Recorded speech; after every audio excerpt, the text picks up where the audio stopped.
नमस्कार दोस्तों, मैं विनोद। इस वीडियो में हम जानेंगे दुनिया के सबसे पुराने विश्वविद्यालय के बारे में। अगर आपसे पूछा जाए कि दुनिया का सबसे पुराना विश्वविद्यालय कौन सा है, तो आप फटाफट ये बता देंगे कि यूनिवर्सिटी ऑफ अल कुरियन। हमें भी यही बताया गया है, गूगल भी यही बताता है। और तो और पश्चिमी इतिहासकारों द्वारा किया गया ये हमारे साथ सबसे बड़ा धोखा है। उन्होंने इतिहास को यूरोप और उसके आसपास के क्षेत्रों को केंद्र में रखकर लिखा, लेकिन इसके साथ साथ ये हमारे इतिहासकारों की भी बहुत बड़ी गलती है, जो ये हमें बताने में चूक गए कि भारत का सही इतिहास क्या है। मैं आपको भारत के प्राचीन विश्वविद्यालय की इस सीरीज़ में कुल 6 विश्वविद्यालयों के बारे में बताऊंगा, जो यूनिवर्सिटी ऑफ अल कुरियन से पहले ही भारत में उपस्थित थे। यूनिवर्सिटी ऑफ अल कुरियन को 859 में मोरक्को में बनवाया गया था। उससे पहले भारत के विश्वविद्यालय कुछ यूँ हैं: तक्षशिला विश्वविद्यालय 1800 साल पहले, नालंदा विश्वविद्यालय 300 साल पहले, वल्लभी विश्वविद्यालय 200 साल पहले, पुष्पगिरि विहार 200 साल पहले, शारदा पीठ 200 साल पहले, सोमपुरा महाविहार 150 साल पहले। तक्षशिला एक बहुत प्राचीन नगरी का नाम है, जो प्रभु श्री राम के भाई भरत के पुत्र तक्ष की राजधानी थी। विद्वानों का मत है कि प्राचीन काल में इसके आसपास के प्रदेश में तक्षक लोगों का राज था, इसीलिए इस नगरी का नाम तक्षशिला भी पड़ा। महाभारत में लिखा है कि यह स्थान गांधार में है। अभी हाल में यह नगर रावलपिंडी के पास ज़मीन खोद कर निकाला गया है।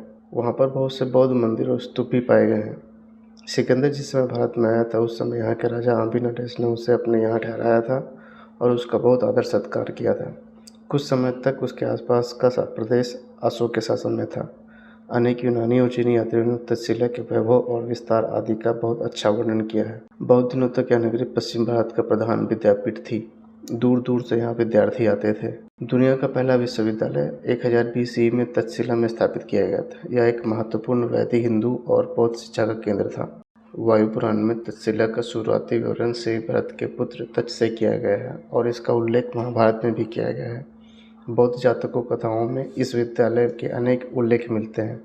फाहियान और हिंसांग जैसे चीनी यात्री भी अपने लेखन में तक्षशिला की बात करते हैं। यहाँ दुनिया भर के 10,500 से अधिक छात्र अध्ययन करते थे और विश्वविद्यालय के प्रांगण में निवास भी करते थे। भारत के साथ साथ यहाँ बेबीलोनिया, ग्रीस, अरब और चीन से छात्र आते थे और विज्ञान, गणित, चिकित्सा, राजनीति, युद्ध, ज्योतिष, खगोल विज्ञान, संगीत, धर्म और दर्शन जैसे विभिन्न क्षेत्रों में 60 से अधिक विभिन्न पाठ्यक्रमों की पढ़ाई करते थे। आमतौर पर एक छात्र 16 वर्ष की आयु में तक्षशिला में प्रवेश करता था। छात्र तक्षशिला आकर सीधे अपने शिक्षक के पास अपने चुने हुए विषय में शिक्षा ग्रहण कर सकते थे। तक्षशिला में प्रवेश परीक्षा बहुत कठिन थी और प्रत्येक 10 में से केवल 3 छात्र ही प्रवेश परीक्षा उत्तीर्ण कर पाते थे। उन्हें अपना खर्च स्वयं उठाना पड़ता था। हालांकि यदि कोई छात्र भुगतान करने में असमर्थ होता था, तो अपने शिक्षक के लिए काम कर सकता था। इस विश्वविद्यालय में वेद और 18 कलाएं, जिनमें तीरंदाजी, शिकार और हाथी विद्या जैसे कौशल का अध्ययन कराया जाता था। इसके अलावा विधि, चिकित्सा और सैन्य शिक्षा दी जाती थी। तक्षशिला चिकित्सा के अध्ययन में विशिष्ट थी। प्रसिद्ध संस्कृत व्याकरण आचार्य पाणिनि, चाणक्य और चरक, प्राचीन भारत के प्रसिद्ध चिकित्सक और महान सम्राट चंद्रगुप्त मौर्य इस विश्वविद्यालय के छात्र थे। पढ़ा है, लेकिन इतना डिटेल के साथ नहीं पढ़ा हमने उस तरह। जब आके देखा तो ज़्यादा अच्छा लगा, ज़्यादा समझ में आई, इन्फॉर्मेशन टाइप मिली है। डिटेल में बताई है, बाकी मैंने ज़्यादा पहले देखा है कि ये जगह कैसी है। डिटेल से पहले मैंने देखे कि ये है कैसे कैसे फीचर्स टाइप, पहले इन चीज़ों पे मैं ज़्यादा फोकस मैंने किया है। डिटेल अभी हम और लेंगे। सम्राट कनिष्क के शासनकाल में इसने फिर से अपना महत्व प्राप्त किया। यह उच्च शिक्षा की प्राचीनतम केंद्रों में से एक थी। तक्षशिला शायद चाणक्य से जुड़े होने के कारण सबसे अच्छी तरह से जानी जाती है।